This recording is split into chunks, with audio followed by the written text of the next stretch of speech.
one of them. Unfortunately, our speaker for this session today is having some connection issues and isn't available. So we are going to have a Q&A with Cammie Kannekens on global education, and then we are going to see some great spotlight stories. Hi, Cammie. Hello, Olga, and good morning. Good morning to you too. So let me just introduce you briefly in case you haven't met Cammie yet. So Cammie is an educator, lifelong learner. She holds both master's and bachelor's degree in education and is currently working in Alberta, Canada as a district instructional coach. She also works as an edtech consultant, a enthusiast virtually across Canada. And of course, Cammie is just an amazing human being, my fellow ECA city community leader and global impact member of organizational team. So today we are going to chat a little bit about global education. And I think you can take it off, Cammie. I think it's going to be a very nice conversation together. All right. So, Olga and I, we first met at ISTE, probably in an online space. And then I remember meeting Olga at ISTE a few years ago. And so it's just so powerful to get to actually meet the educators that you've, worked with virtually. And so that's one of the things that I love about our Global Impact organizing team, and about even organizations like ISTE, where we come together from all over the globe to meet and to talk about education. And of course, lots of us attending ISTE ASCD are passionate about technology and that world of technology. But one of the things that I've been really interested in, kind of outside of my role as an educator in rural Canada, when I've been to different places in the world, I've been struck by the differences in education and what's available. And so a lot of the work that I've done in the global education space has been to look at how different the world can be in education. In North America, where I'm from, our students we have one-to-one devices, and we have, projection boards and projection screens and computers, and we're very well equipped. Even in rural Canada, our internet is usually okay.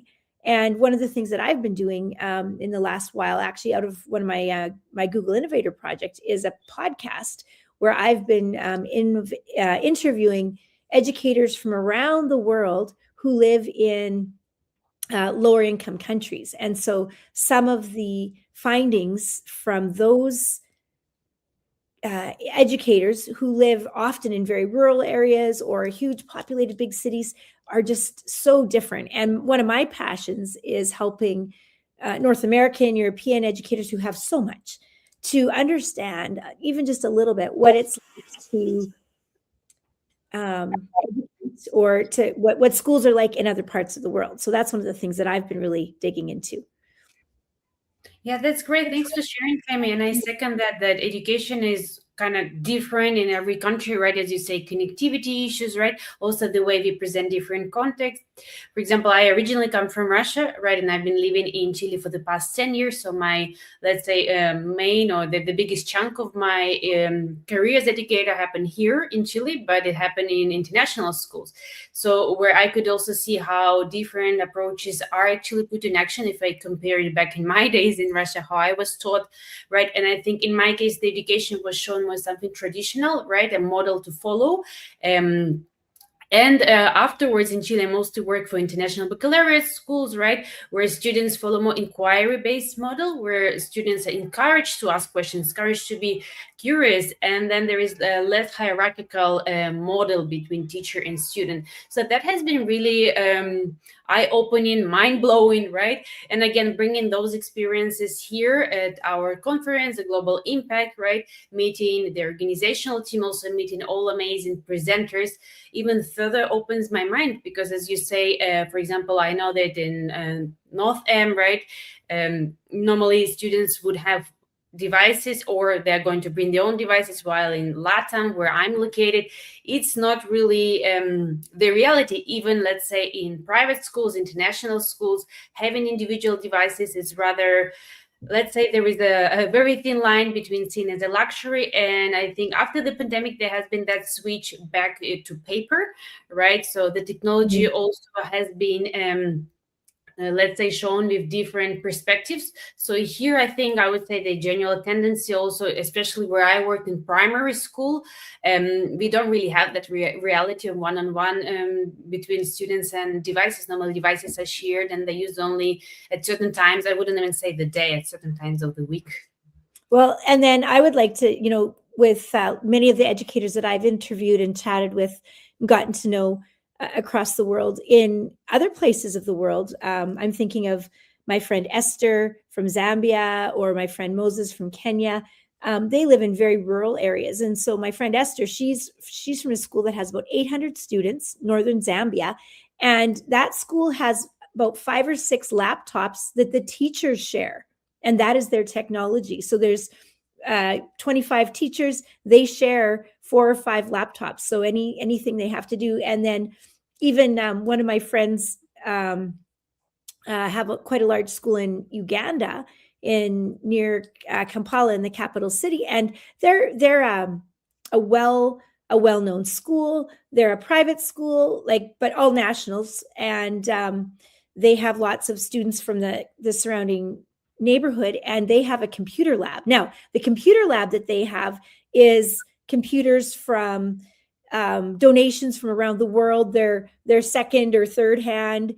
And the other thing, when we think computer lab, we think kids on the internet. Well, they have 50 computers that work sometimes, but they have no internet. And so if the teacher wants to use the computers or the students want to use the computers, it's all, whatever's downloaded. So think like Microsoft from 2014, that kind of thing, or downloaded programs.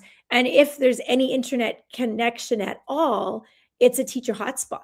So the teacher has to take their cell phone and hotspot to use those devices. And so students wouldn't even though there's devices in the rooms or in the big, they have this big kind of computer lab, the students really don't go on the internet at all. And so that brings me just to another thought, is that, when we think in North America, we think of like devices like our laptops or our Chromebooks.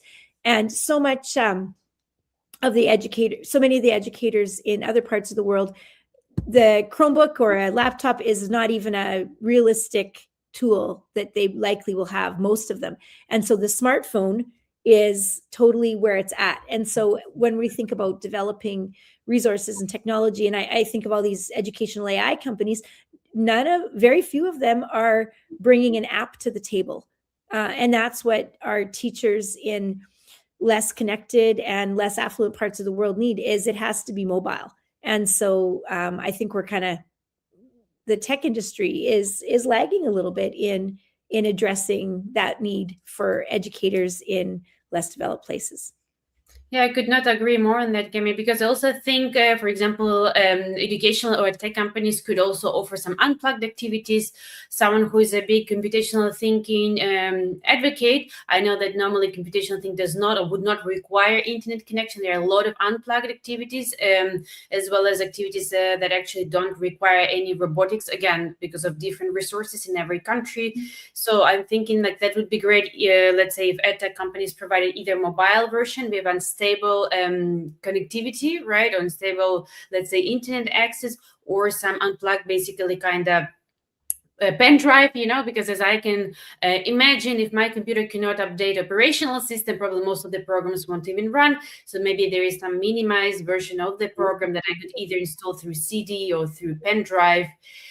I know that might sound, let's say, a bit outdated, but again, I was born in 90s, and in my days, I used to use, technology in my school, first of all, meant learning how to cook and how to basically what we were doing, like cross stitch. So this is what technology meant, right? Back in those days. And let's say 20, 30 years after, we are talking about AI, we are talking about design thinking, we are talking about computational thinking and robotics. So I also understand how difficult it is to catch up, as you say, with more disadvantaged regions, right? Where maybe we are talking about internet, but we don't know if there is stable supply of food and electricity, like the other basic needs that are not met.